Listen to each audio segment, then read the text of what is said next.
Bonjour à tous, aujourd'hui je vais revenir en détail sur le paradoxe des deux enfants, notamment suite à la vidéo de Lé où il donnait sa réponse au paradoxe, réponse qui a beaucoup surpris pas mal de ses abonnés qui ont été nombreux à croire que c'était un poisson d'avril d'ailleurs. Alors je vais aussi en profiter pour clarifier quelques points qui ont été mentionnés dans les commentaires à ma propre vidéo, et ce qui va surtout m'intéresser ici, ça va être d'exposer de façon plus claire en quel sens le problème des deux enfants est bien un problème qu'on peut qualifier de mal posé, et qu'est-ce que ça veut dire de façon plus générale qu'un problème soit bien mal posé.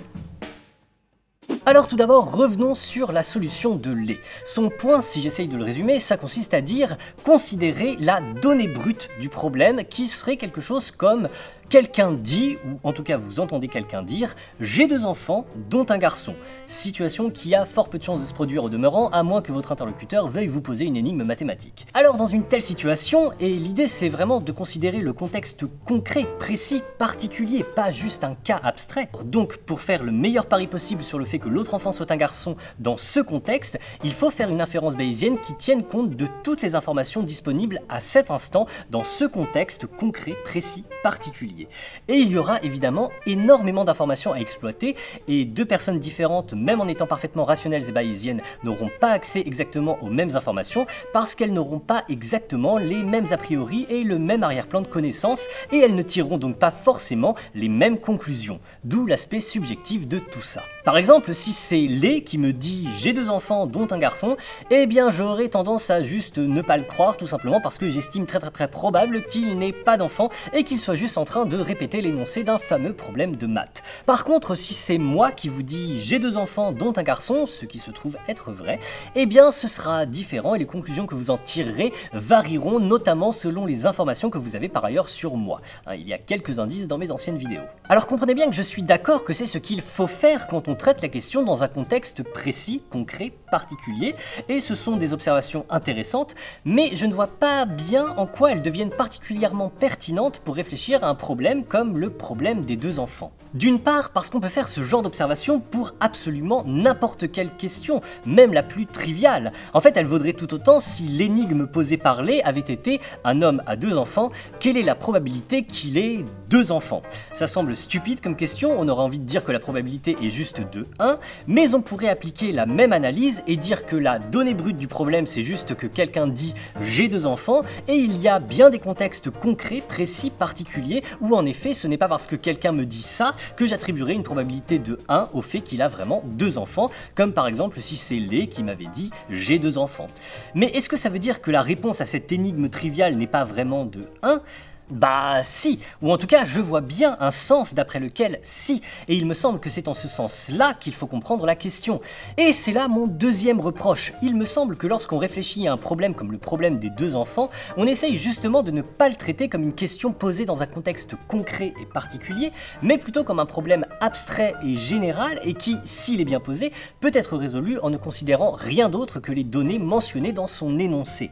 Et ce serait même ça qui peut définir ce qu'est un problème bien posé.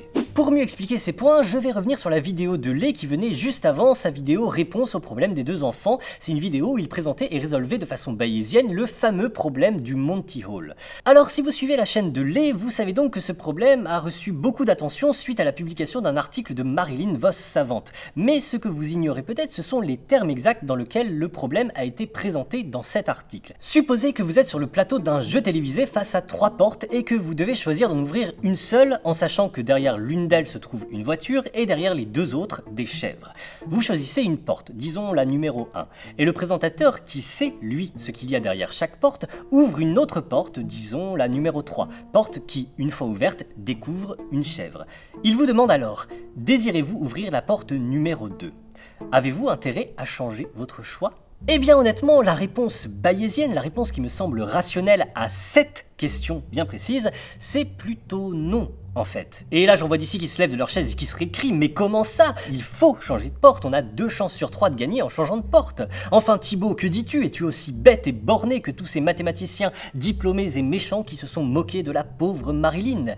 Eh bien certes, beaucoup l'ont attaqué pour de mauvaises raisons, mais de fait aussi, sur la base de cet énoncé, ce n'est pas du tout absurde de douter de la réponse qui consiste à dire qu'on a 2 chances sur 3 de gagner en changeant de porte.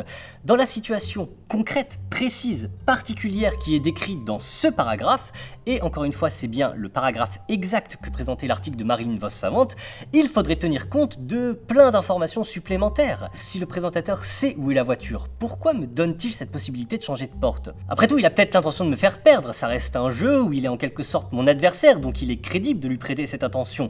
Et si j'avais déjà choisi une porte avec une chèvre derrière, il aurait pu tout aussi bien ouvrir immédiatement cette porte et me faire perdre.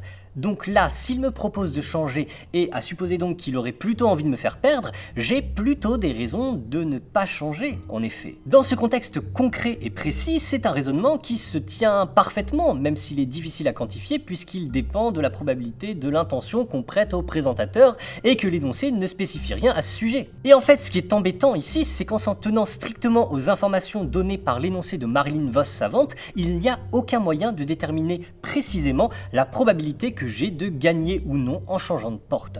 On n'a pas assez d'informations.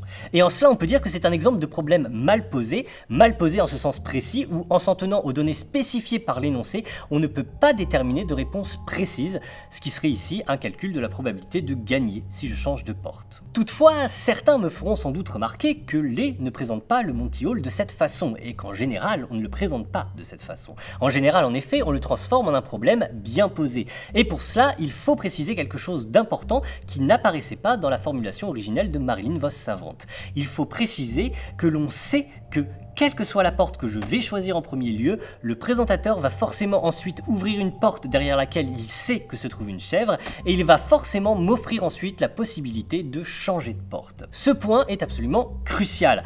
Alors vous pourriez dire qu'il était en fait implicite dans la formulation de Marilyn Vos Savant, mais franchement non, ça n'a rien d'évident, tout au contraire. À ma connaissance, l'émission de télé dont c'est inspiré ne se passait pas systématiquement comme ça. Le présentateur pouvait ou non proposer de changer de porte. Et d'ailleurs, si ce deuxième choix avait été systématique, on verrait mal pour quelle raison le premier choix que fait le candidat devrait être présenté comme le choix d'une porte qu'il va ouvrir. C'est seulement en fait le choix d'une porte que le présentateur n'ouvrira pas avant de présenter le véritable choix entre les deux portes restantes. Ce que je veux dire, c'est que l'esprit même du dispositif de l'émission de télé, et surtout le fait qu'on présente le premier choix comme le choix d'une porte qu'on va ouvrir, cela n'invite pas du tout à considérer que la possibilité de changer de porte sera offerte systématiquement, bien au contraire. Donc ajouter cette condition, ça n'a rien d'évident et ça ne peut pas passer pour juste implicite. Et Marilyn Vos Savant ne le précisait ni dans l'exposé initial du problème, ni dans la suite de son article. Ce qu'on peut dire par contre, c'est que le raisonnement que fait Marilyn Vos Savant pour justifier la réponse qu'elle propose suggère fortement cette condition. En gros, on peut comprendre qu'il faut ajouter cette donnée-là à l'énoncé du problème pour que d'une part le problème devienne bien posé, et d'autre part que sa réponse prenne un sens et soit correcte. Donc les mathématiciens qui n'ont pas vu ça à l'époque ont certes manqué de charité interprétative à son égard, c'est certain. Et il y en avait aussi qui se trompaient même avec la bonne interprétation parce que sa réponse reste pas intuitive en effet. Ceci dit, ça me paraît pas inutile de préciser qu'il y avait quand même aussi ce gros problème dans la formulation qui n'a pas franchement aidé à la bonne intelligence du débat et qui explique au moins une partie des réactions. En résumé donc, on peut dire que le problème du Monty Hall était mal posé dans sa formulation initiale, au sens où les seules données spécifiées ne déterminaient pas de réponse, mais on pouvait en effet compléter cette formulation de sorte que ça devienne un problème bien posé, où l'on pouvait désormais déterminer qu'en changeant de porte, on a bien 2 chances sur 3 de gagner. Et ça reste un résultat contre-intuitif et intéressant, et je vous renvoie à toutes ces vidéos qui l'expliquent très bien, c'est pas mon point ici de développer ce problème. Le truc qui m'intrigue ici, c'est que Lé, dans sa vidéo, accepte bien la réponse de Marilyn Vos Savant. Pourtant, après avoir vu sa vidéo sur le problème des 2 enfants et la façon dont il en parle, on se dit qu'en toute cohérence, il n'aurait pas vraiment dû accepter cette réponse. Il aurait dû dire qu'il faut considérer la donnée brute du problème, c'est-à-dire une situation concrète où un présentateur me présente le Monty Hall, même en admettant qu'il précise bien qu'il s'engage à ouvrir une porte avec une chèvre après mon premier choix et de me donner l'occasion de changer de porte ensuite. Disons donc que je choisis une porte, le présentateur en ouvre une autre qui découvre une chèvre, et dans cette situation précise, concrète, particulière, comment calculer la probabilité de gagner en changeant de porte? Est-ce 2/3? Eh bien en fait, cela exigerait de prendre en compte des tas d'informations préalables. La tête que fait le présentateur à cet instant, le ton avec lequel il pose sa question, la probabilité qu'il ait juste menti et que le jeu soit totalement truqué, le goût de la symétrie dans le choix des portes, etc. Il y a des tas de données supplémentaires à analyser en effet pour faire l'estimation la plus rationnelle. C'est exactement ce que dit Lé dans le cas des 2 enfants, et si c'était bien la réponse qu'il estime correcte, la réponse bayésienne, il aurait fallu en dire autant dans sa réponse au Monty Hall. Mais il ne l'a pas fait, et j'ai envie de dire, tant mieux, parce que pour le coup, ça m'aurait paru assez hors sujet en fait, et à vous aussi j'imagine. Quand on réfléchit à un problème comme le Monty Hall, ce n'est pas la question de savoir ce qu'on ferait dans une situation concrète avec un présentateur à côté de nous qui nous intéresse. On veut le traiter comme un problème abstrait, général, et qui, pourvu qu'il soit bien posé, aurait une réponse précise. C'est bien cette réponse qu'on cherche, et c'est bien cette réponse que présentait Lé sur le Monty Hall à juste titre, et c'est donc aussi en toute cohérence ce qu'on voudrait qu'il fasse lorsqu'il présente une réponse au problème des deux enfants. C'est d'autant plus troublant que sa présentation initiale du problème semblait assez classiquement poussée à simplifier et abstraire considérablement les choses. Ainsi notamment, Lé indiquait qu'on allait considérer que la population est composée à 50% de garçons et 50% de filles, ce qui est une simplification de la réalité. Mais pourquoi pas? Je vois ça comme une façon de spécifier les données du problème pour justement y réfléchir d'une façon abstraite et générale sans s'encombrer de détails particuliers.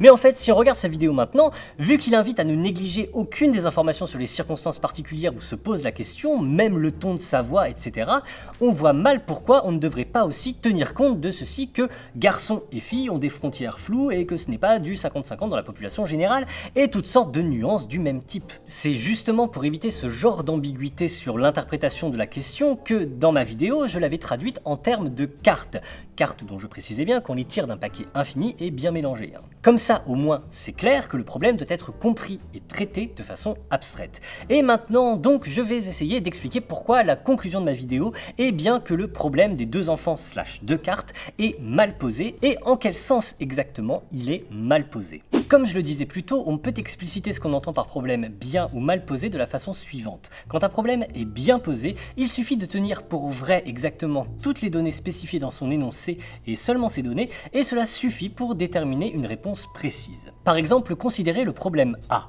Il y a 10 billes blanches et 10 billes noires dans un sac et j'en tire une au hasard. Quelle est la probabilité que la bille tirée soit noire? Le problème A est bien posé et on s'entendra sans peine sur le fait que la réponse est 1/2, une chance sur 2. Par contre, considérez le problème B. Il y a des billes dans un sac et j'en tire une au hasard.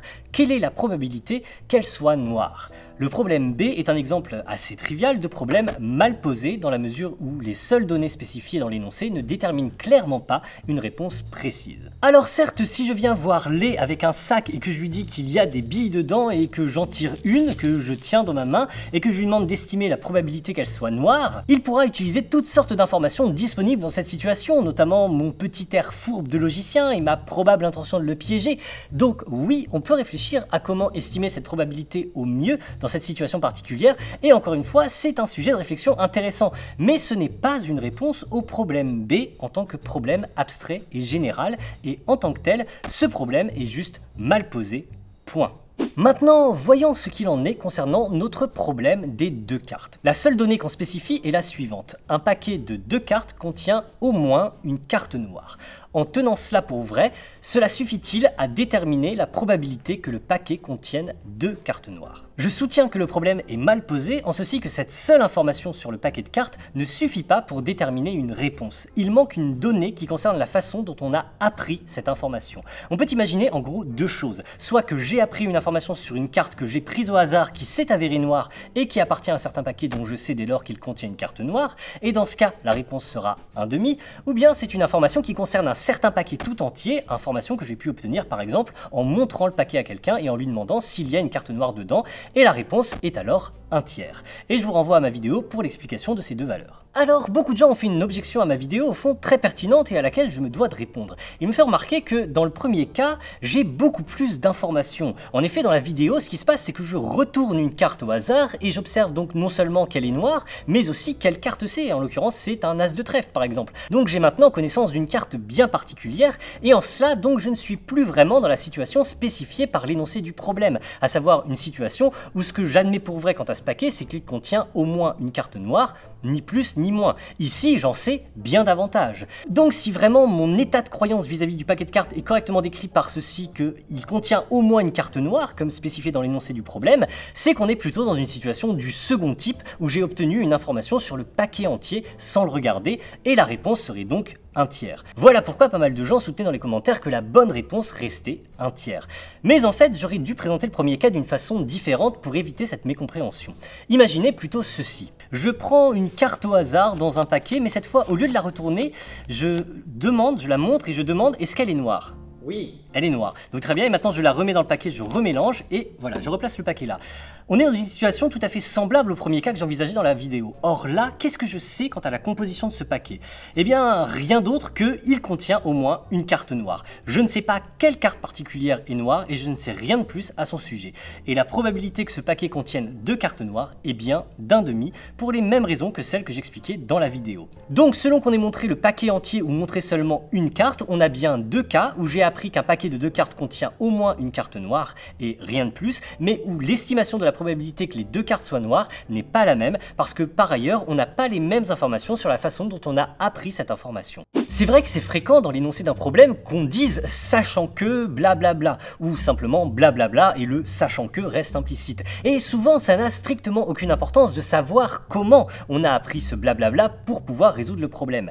Mais quelquefois ce sachant que devient très important à analyser puisque les différentes façons d'apprendre l'information, les différents sachant comment, apportent différentes informations supplémentaires qui vont déterminer des solutions différentes. Et ce type de problème est magnifiquement illustré par un des cas que discute Lé dans sa toute dernière vidéo sortie lundi. Et c'est justement pour en discuter que je fais ce petit ajout que je tourne un peu à l'arrache, comme vous voyez.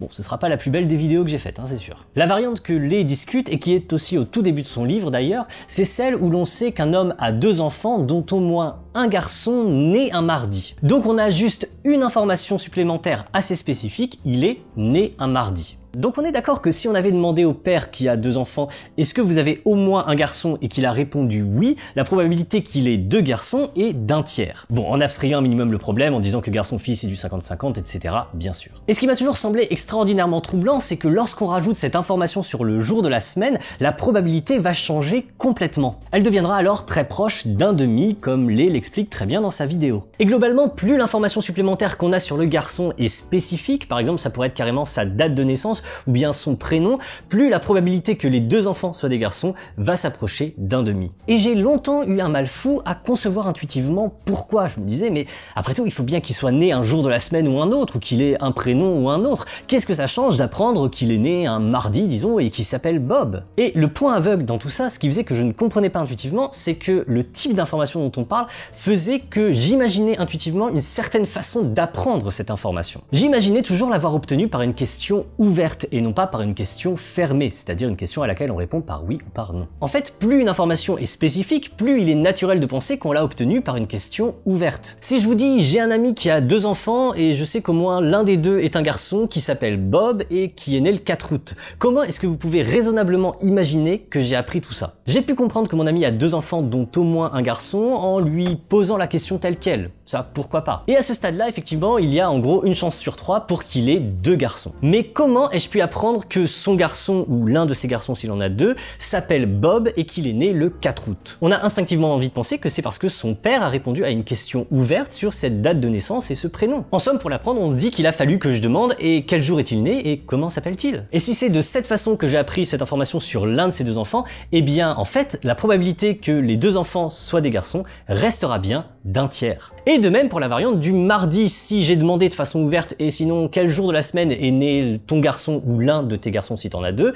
et qu'il m'a répondu mardi, eh bien à ce moment-là, la probabilité qu'il ait 2 garçons restera bien d'1/3. Mais justement, ce n'est pas comme ça que Lé présente la variante du mardi dans sa vidéo, et il a bien raison parce que c'est très important. Il la présente bien comme une variante où l'on a posé directement une question fermée du type « Est-ce que tu as un garçon qui est né un mardi ?» Et là, effectivement, avoir cette information de cette manière fera que la probabilité que les 2 enfants soient des garçons ne sera plus d'1/3, mais se rapprochera beaucoup plus d'1/2. Dans mon cas du garçon qui s'appelle Bob et qui est né le 4 août, c'est comme si après avoir eu l'information que le père a 2 enfants dont au moins un garçon, je lui avais posé la question « Et est-ce que par le plus grand des hasards, ton garçon ou l'un de tes garçons s'appelle Bob et est né le 4 août ?» Question extrêmement étrange à poser si je n'ai effectivement aucune idée de cela a priori. Et si effectivement il me répond oui, à ce moment-là, la probabilité que les 2 enfants soient des garçons reviendra presque à 1/2. Mais quand une information est ainsi aussi spécifique qu'une date de naissance et un prénom, ça n'a vraiment rien d'intuitif d'imaginer qu'on a obtenu ces informations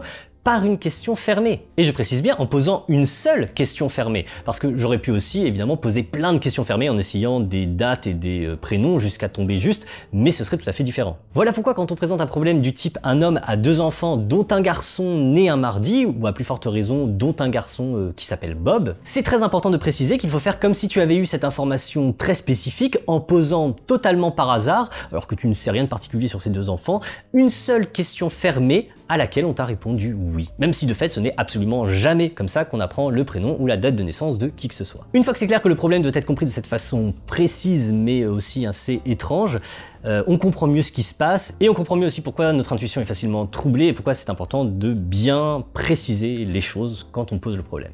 Juste pour illustrer de façon saillante pourquoi question ouverte ou question fermée est important, je vais prendre un dernier petit exemple avec des cartes. Imaginez qu'on ait les 3 paquets construits de la façon suivante. D'abord, on a un paquet qui contient tous les cœurs, voilà, les 13 cœurs. Donc c'est un paquet qui est tout rouge. Toutes les cartes sont rouges.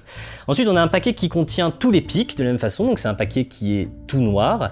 Et puis, on va construire un paquet mixte d'une façon un peu particulière, c'est-à-dire qu'on va partir du paquet qui contient tous les carreaux, là on a les 13 carreaux, et on va rajouter dans ce paquet-là un trèfle pris au hasard. Donc je vais tirer au hasard, donc là il y a tous les trèfles, je vais en tirer un au hasard, hop, voilà, je tire celui-là et je le rajoute au paquet des carreaux et je mélange. Donc je ne sais pas quel trèfle il y a dedans, je sais juste qu'il y a un trèfle et 13 carreaux.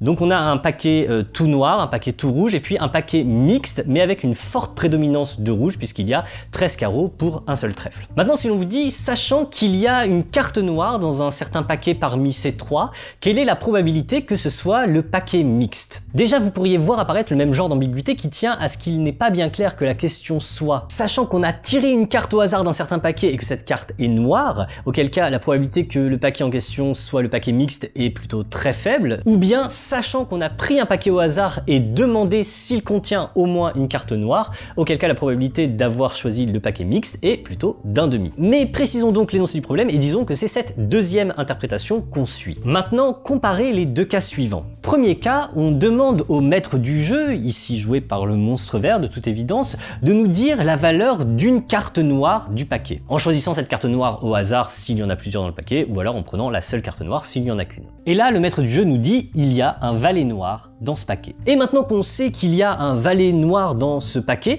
est-ce que ça change la probabilité que le paquet qu'on a choisi soit le paquet mixte? Eh bien non, pas du tout. Après tout, on savait déjà qu'il y avait une carte noire dans ce paquet, il fallait bien qu'elle ait une certaine valeur, valet, pourquoi pas, ça ne nous apprend rien sur la probabilité que ce paquet soit le paquet mixte ou non. Mais maintenant comparons au cas où au lieu de poser cette question ouverte, on a posé la question fermée. Est-ce qu'il y a un valet noir dans ce paquet? Et que le maître du jeu nous ait alors répondu oui. Il semble que l'information soit la même, on a appris qu'il y a un valet noir dans ce paquet, mais le fait qu'on l'ait appris par une question fermée et par la première question fermée qu'on a posée à ce sujet, ça change radicalement la probabilité que le paquet en question soit le paquet mixte. Et je pense que vous voyez intuitivement pourquoi. En effet, il aurait été très improbable d'avoir une réponse positive à cette question si on avait choisi le paquet mixte. On aurait eu en quelque sorte une chance sur 13 de poser la bonne question. Tandis qu'on pouvait être certain d'avoir une réponse positive à cette question si le paquet choisi était le paquet de pique, puisqu'il contient toutes les valeurs de cartes noires. Du coup, ayant cette réponse positive à cette question fermée sur le valet noir, il est maintenant très improbable que le paquet que vous ayez choisi soit le paquet mixte. Et si vous voulez calculer la valeur précise de cette probabilité en appliquant la formule de Bayes, eh bien ça vous fera un exercice amusant. Je trouve en tout cas cet exemple très parlant pour illustrer en quoi obtenir la même information par une question fermée ou par une question ouverte n'apporte pas en fin de compte la même information. Encore une fois, la façon dont on acquiert une certaine information peut faire partie des informations qu'il faut considérer pour résoudre un certain problème. Et quand cette façon n'est que suggérée par le problème ou n'est pas clairement précisée, eh bien le problème peut être mal posé pour cette raison. C'est typiquement le genre de problème qu'on peut avoir avec le cas des 2 enfants. Mais bref, je vais m'arrêter là parce que c'est bien assez long et ça suffit comme ça.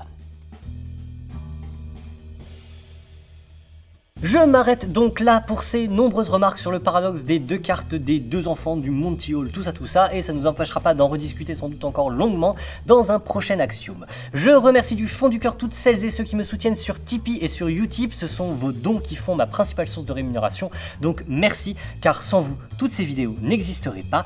Je vous signale que je serai au festival Crax à Arlon en Belgique le 11 mai avec plein d'autres youtubeurs de fort bon aloi, ma foi, notamment Les, mais aussi Stupid Economics, Le Mock, Sciences de comptoir, j'en passe et des meilleurs. Petite note en passant, si vous ne connaissez pas Sciences de comptoir et savez pas encore pourquoi les géologues lèchent des cailloux, il faut que vous alliez voir cette vidéo, ça n'a pas de prix. On se retrouve bientôt pour une nouvelle vidéo qui sera sans doute une lecture, d'ailleurs, une grosse lecture qui va me prendre un peu de temps, mais ça en vaudra la peine, je vous le garantis. En attendant, portez-vous bien et n'acceptez pas trop vite de changer de porte dans un vrai Monty Hall.